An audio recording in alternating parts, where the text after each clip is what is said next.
Good afternoon, everyone. Welcome to the 2019 Wilbur Wu Greater China Business Conference, a dialogue across the Pacific. My name is Livia Wu, the second year full-time MBA student here at Anderson, and also the vice president of the Greater China Business Association. I'm also the co-directors for this conference today, along with Sam Liang here. He's the junior at UCLA and also the vice president of the UCLA Chinese Students and Scholars Association. It is a great pleasure to be here to open the 13th Wilbur Wu Greater China Business Conference this afternoon.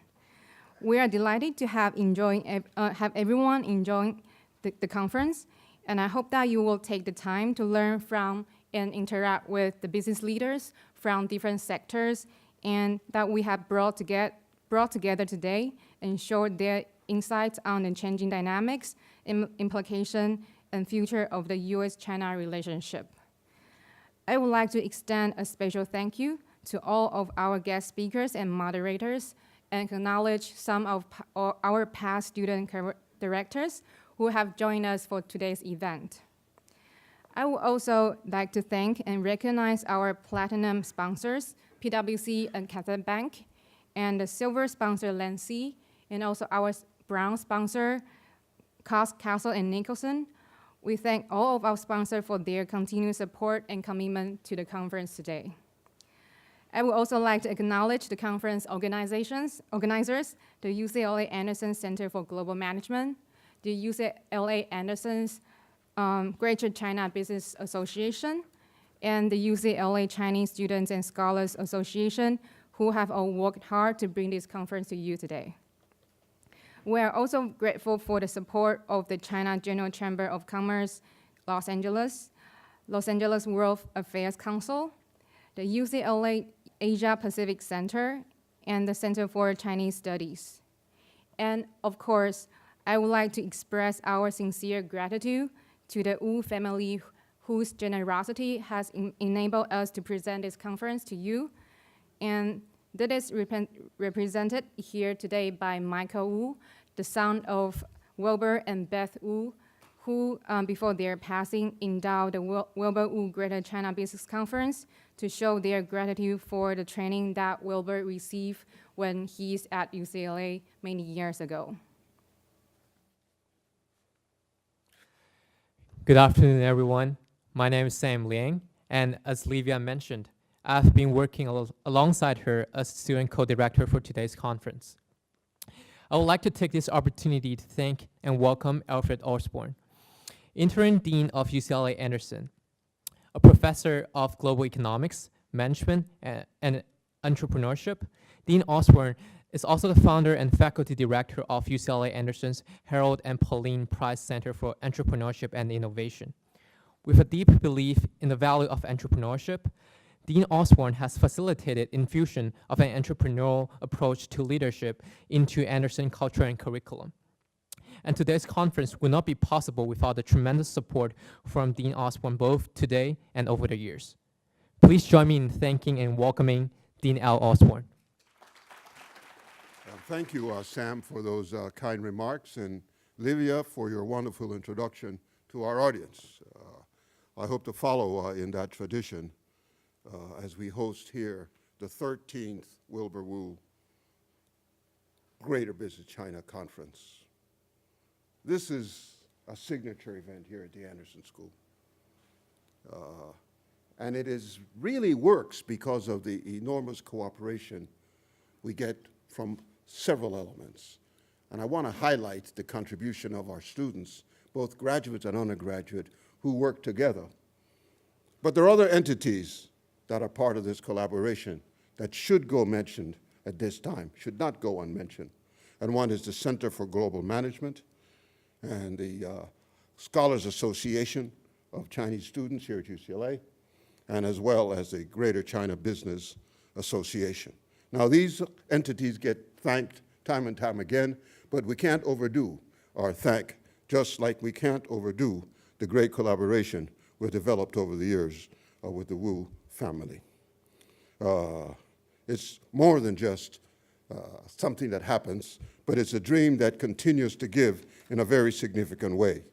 Because the goal of this conference has been to provide perspectives and voices and different visions about the U.S.-China relationship so that we can all perhaps be better informed as business people and as students and as scholars. And so today's topic is pretty much on time and consistent with this sort of vision that Wilbur Wu had when he first put this together with us. And that's creating and continuing the dialogue. I'm a believer in dialogue. Sometimes there's not enough of it, but that's the only way in a democratic society that you create the right kind of coming together, if you will, of different views.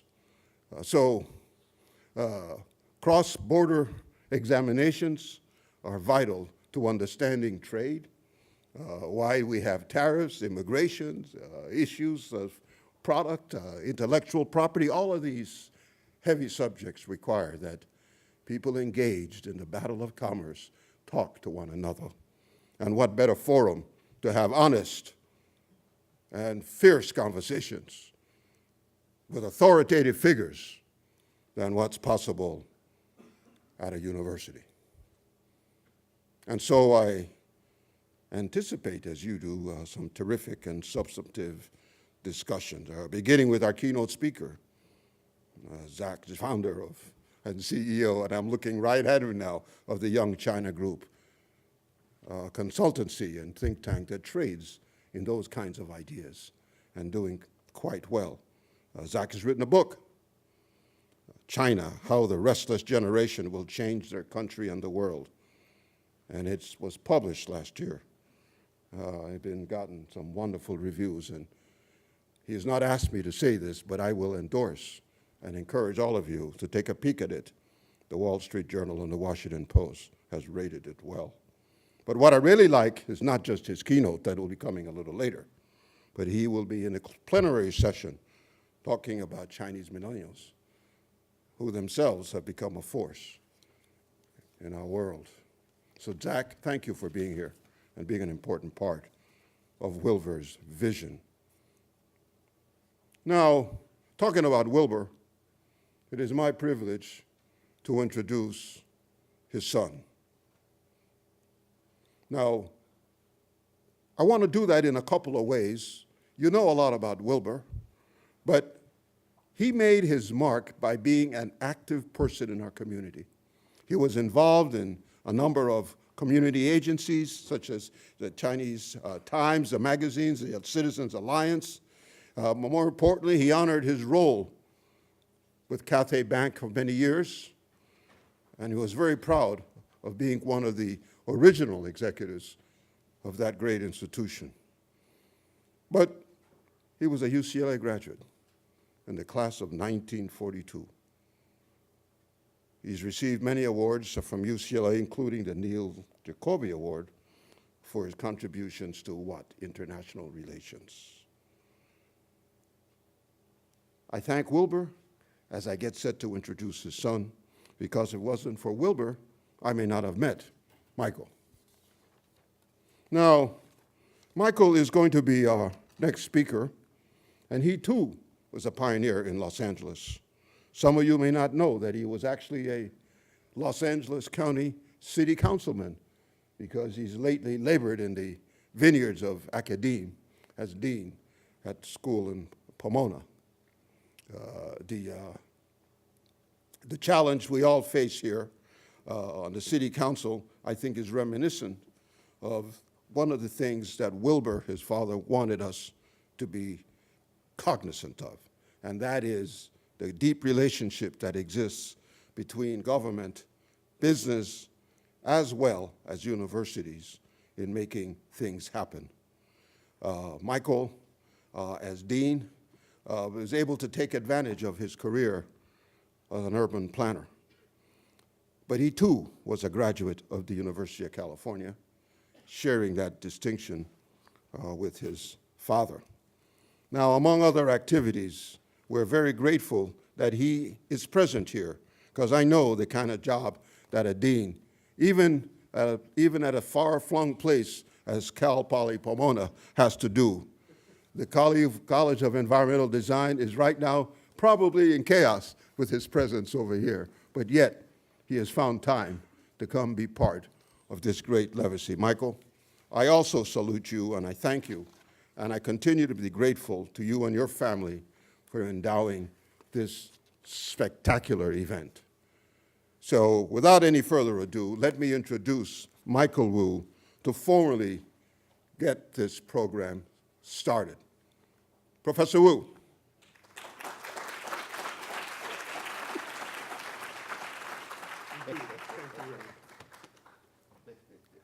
Thank you very much, Dean Osborne. But I'm sorry you're reminding me of the chaos I'm leaving behind. It's customary for deans to think that they're creating order when they go somewhere, but it is true, when a dean is creating order in one place, he or she is leaving chaos behind somewhere else. My official role in today's program is to bring you greetings and congratulations from the Wu family. We're very proud to be supporting this conference. My wife, Lori, who some of you know as a former coworker, was planning to be here today. It is only the Wu Conference and the Anderson School that could have persuaded her to put down her smartphone and stop reading the Mueller report. However, she got taken away by some work she had to get done, so she's not here today. On behalf of the children and the grandchildren of Wilbur and Beth Wu, we are very proud of the legacy of this conference. I wanted to say to Dean Osborne, we're especially grateful to you because when my dad first started talking about bringing this conference to the Anderson School, it was Dean Osborne who responded to my father's question about, well, who's actually going to do the work? It was Dean Osborne who said he had a brilliant idea, which is to get the students to do the work.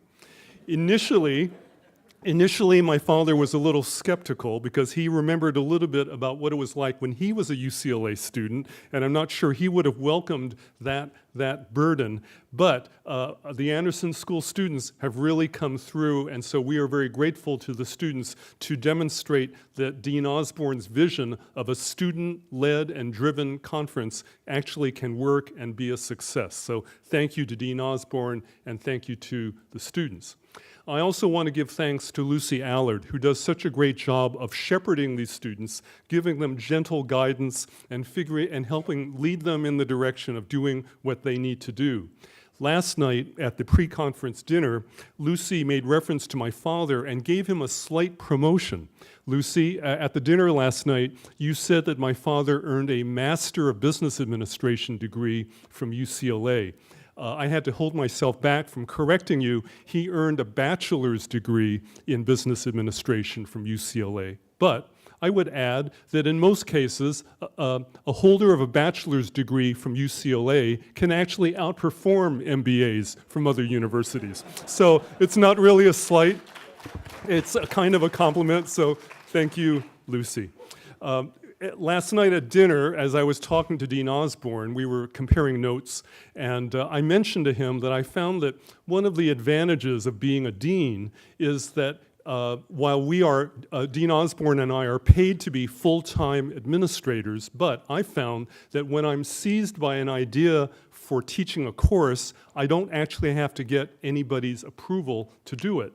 So on Tuesday mornings at Cal Poly Pomona, I'm teaching a one-time course on disruption. In other words, looking at cases such as WeWork or Uber and Lyft or Airbnb, other forms of technological and economic innovation and disruption, what is it that the future architects, the future engineers, the future urban planners need to know about these kinds of disruptions? If my father were alive and I told him that I'm teaching a course on disruption, I'm sure he would have found this to be rather a dubious proposition. Why in a university are you teaching this? In some ways, my father was conservative. In other ways, I would describe him not so much as a conservative, but more as a conservator. That is, he was a believer in continuity. He was a believer in trying to solidify things and trying to create a strong foundation to build upon. And his reason for endowing this conference was to leave something behind after he was gone that could support the concepts he believed in, especially the relationship between China, Greater China, and the United States. And this conference really embodies that. And he would be very, very proud to see this happen. One other thing I wanted to mention is that some people in the audience, especially some of the women in the audience, might wonder, why is it that this conference is called the Wilbur K. Wu Conference and not the Wilbur and Beth Wu Conference? The answer to that is my father is actually the UCLA graduate of record. That is, he's the one who got the diploma. However, he probably wouldn't have successfully gotten that diploma if it had not been for my mother, who was more of a book reader and more of a writer than my father was, and who, many decades later, I heard, played a key part in enabling my father get that bachelor's degree from UCLA. So, because there are these strong connections between our family and the Anderson School and UCLA, on behalf of my sisters and everyone else in our family, thank you so much for enabling Wilbur Wu's vision about the connection between China and the United States and the important role of a university like UCLA in making the China-US relationship alive and healthy. I'm introducing our next speaker, who is extremely important because he represents one of our 2 platinum sponsors. Cathay Bank has been an extremely generous supporter of this conference for many years. We're deeply grateful for the financial support and the moral support that Cathay Bank has provided to enable this conference to take place. I was at the bank's headquarters in El Monte just a couple weeks ago, where Rex Hong from the bank showed me the new history wall on the 2nd floor of the building, which has, in addition to a number of glorious color photographs, some old black and white photographs of the old storefront that Cathay Bank started in back in the 1960s, a small storefront on North Broadway in Chinatown, where my dad learned how to be a banker, helped to get the bank on its way, and looking back on it now, 40 or 50 years later, it's thrilling. My dad would have been thrilled if he were around to see what Cathay Bank has become, with branches not just across the United States, but in China and elsewhere in Asia. And it's because of leadership from executives like Pin Tai that tiny storefront has grown into such a remarkable global business. So please join with me in welcoming the Chief Executive Officer of Cathay Bank, Mr. Pin Tai. Thank you, Dean and Professor Michael Wu. I'm not a politician and I'm not a dean or professor, so I need a note for my speech. And I will feel left out if I don't mention my connection or association with UCLA. I graduated or completed the director's training program. I still remember Dean Osborne was one of the instructors, right? I think it's about 3 years ago, right? Yes. Dean Osborne is a great teacher. Yeah. Well, I'm so pleased to be here today at this exciting event. And Cathay Bank has been proudly supporting the Wilbur K. Wu Greater China Business Conference since its inception 13 years ago. Wilbur Wu was one of the original members of Cathay Bank's executive management team, and he helped lay the foundation for our bank's ongoing success. And he is very near and dear to our hearts. Cathay Bank was founded in 1962 with a mission to serve the growing Chinese American communities in Los Angeles. We help customers put down their new roots and support their businesses, cultivating vibrant communities that continue to thrive today.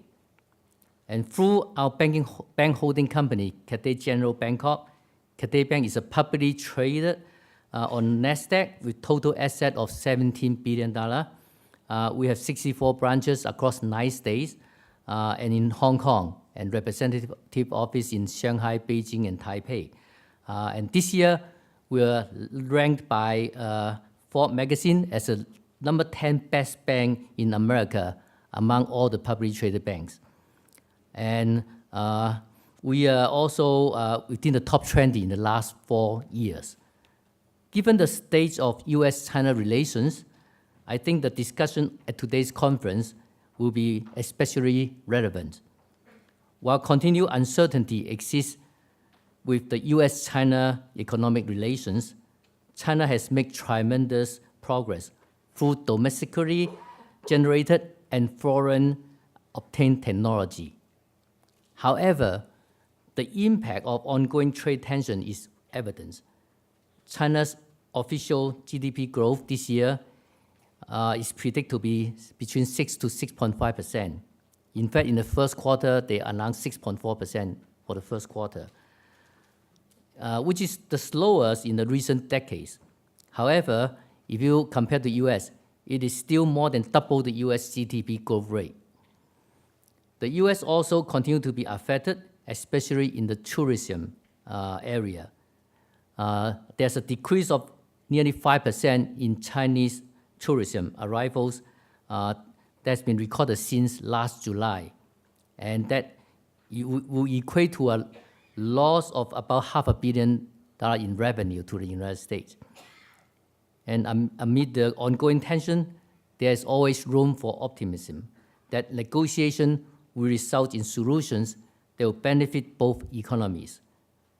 The U.S. continue to have a large Chinese presence, including more than 350,000 students in the United States. And China remains one of its top trading partners and investor. We all know that Chinese government hold the largest amount of U.S. Treasury bond. And I look forward to hearing from the various experts and professionals here today on the evolution of the U.S.-China relationship. And I hope that you enjoy and learn from this conference. Thank you very much.